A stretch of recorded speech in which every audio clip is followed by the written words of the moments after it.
Thank you, Mr. President. Majority Leader, Mindanao State University, Mr. President, not Marawi State University. Sorry, my apologies. Mindanao State University. Thank you, Mr. President. It was the Sunday of Mindanao Week of Peace. And for the entire Catholic Church, it was the first Sunday of Advent. The first of 4 Sundays where we light candles as a symbol of hope and signal our preparedness to welcome the birth of our Lord Jesus Christ. However, this should have been joyous occasion for the faithful quickly became a day of sorrow. Magsisimba lang sana, Mr. President. Ngunit, ang naging kinahinatnan ay isang karahasang napakahirap tanggapin. Yesterday morning at around 7:30 a.m., during the celebration of the Mass at the Dimapuro Gymnasium of Mindanao State University, there was an improvised explosive device explosion, killing 4 people, injuring 45 others. Please allow me to show the barbaric act they committed inside my alma mater, the Mindanao State University.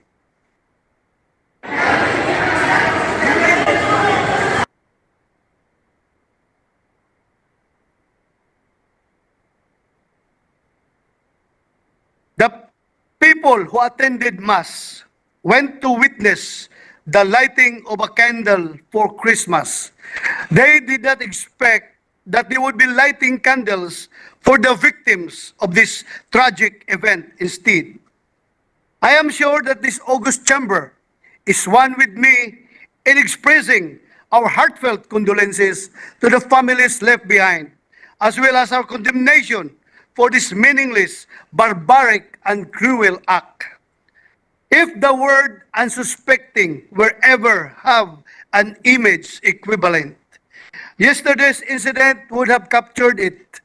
21-year-old Chris Jurado recalls, "It was really sudden and everyone ran. When I looked behind me, people were lying on the floor. We didn't know what happened because everything happened so fast." Rowena May Fernandez, 19 years old, said she did not understand what happened either, and then she saw others running, which made her run too. We cannot even begin to imagine the shock and the trauma that our students and teachers are now going through. Unsuspecting, the students and teachers who gathered at the MSU gym to attend Mass, unsuspecting, the respective bereaved loved ones and families who knew only that they were on their way to Mass, unsuspecting, the rest of the region who just hours before was jolted by a series of strong earthquakes associated with the Philippine Trench. Kung sa Bisaya pa, Mr. President, kung kinsa good in town ang magdahom, who would expect and prepare for the worst when all one intends to do is to take part in worship? No one, absolutely no one.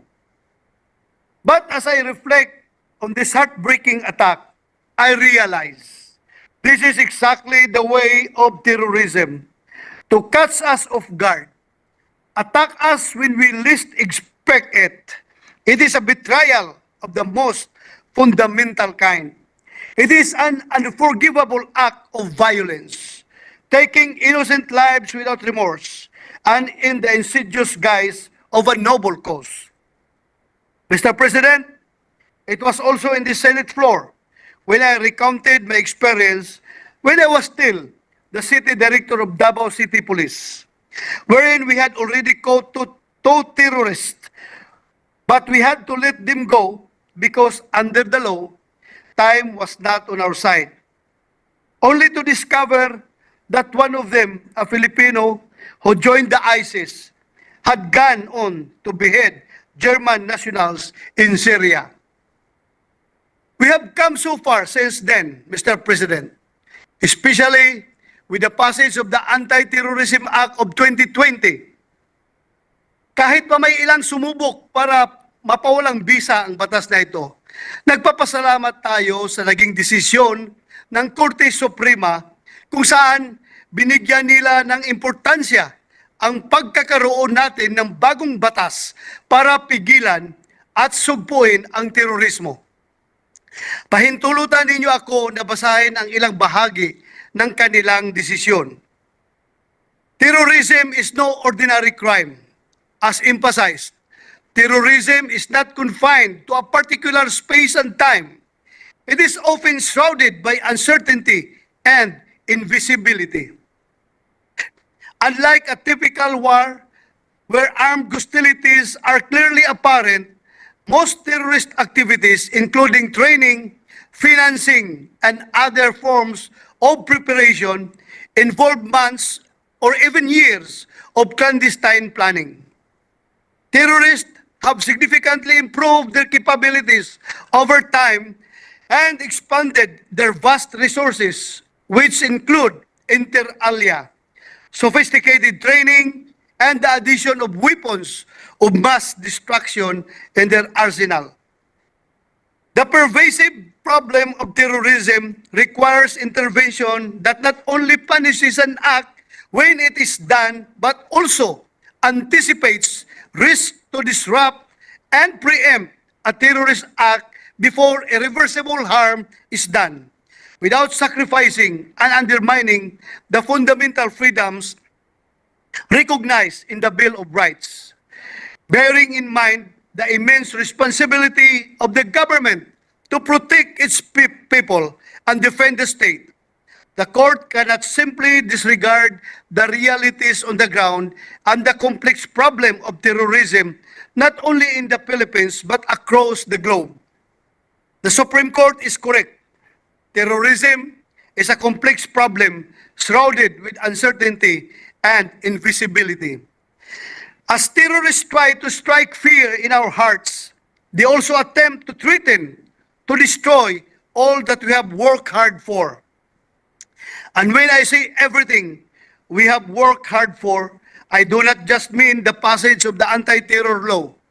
I also mean the long-standing peace shared by both Muslims and Christians at the Mindanao State University, Mr. President. This peace, this harmony, is what prevails on and off campus. Ako ang makapagpatunay, Mr. President, dahil ako mismo ay nakapag-aral doon sa MSU.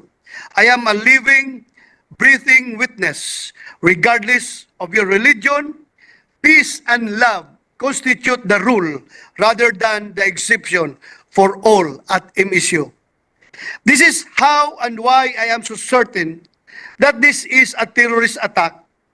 It is not rooted in any authentic acceptance of God and holiness.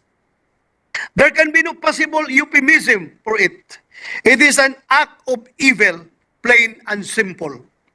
The students and teachers of MSU consider the university as their second home. They consider this as their safe place for learning, shaping their dreams, and establishing lasting relationships. Sa pagsabog ng bomba sa gitna ng kanilang gymnasium, kung saan idiniraos ang kanilang mga masasayang school activities, nawala ang kanilang sense of security sa kanilang pangalawang tahanan. Ngayon, bunsod ng trauma at pag-aalala, sanhi ng terrorist act na kanilang naranasan.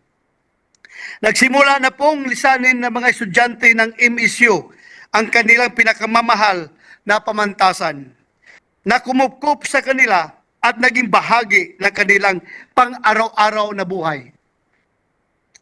In the face of evil, then we cannot be found idle, doing nothing. In the aftermath of the bombing incident, the divine call for our collective solidarity and unwavering resilience resounds even louder. I urge the armed forces of the Philippines and the Philippine National Police to keep doing what they do best. Excuse me. Protect our people. I implore you to ensure as much as you can that such act of terror will be stopped.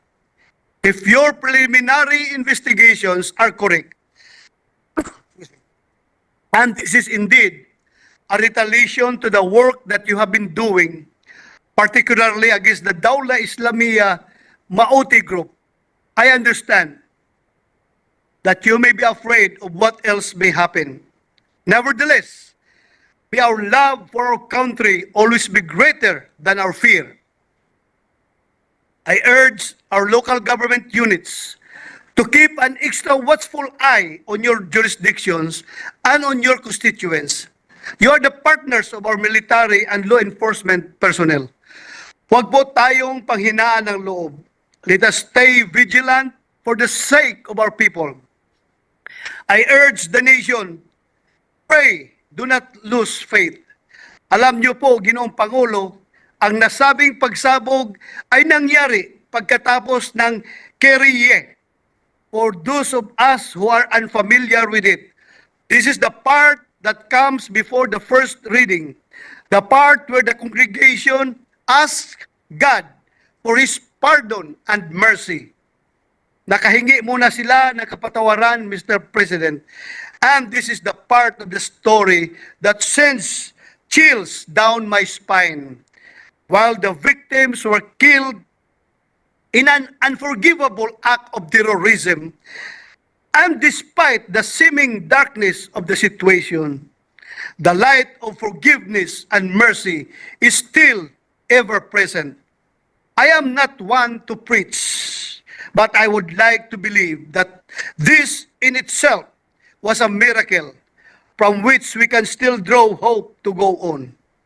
Kung kaya sa ating lahat, tayo'y patuloy pa rin na magtiwala at manalig. Terrorists succeed only if we allow ourselves to be paralyzed by the terror they sow. It is our togetherness and unity in this time of sorrow that we will send a clear message to the perpetrators. They have failed. We are not afraid. Let us not allow terror to reign. Let us look instead to the way of peace. The same peace that the students, teachers, and administrators of the Mindanao State University, as well as the entire Mindanao, have nurtured over the years. And in doing so, may we always let this peace prevail. Candles bring light in the dark. It symbolizes hope that something better awaits every one of us. We will not forget the true meaning and purpose of lighting the candle wreath. It is the birth of Jesus, a sign of God's love and commitment to mankind. As we light candles for the souls of the victims of this horrific incident, let them be symbols of our solidarity. Let them be symbols of our commitment to the victims and their family, that the government will shed light on the cause of this unfortunate tragedy and hold accountable those who perpetrated this terrorist act. Daghang salamat, Mr. President. Mr. President.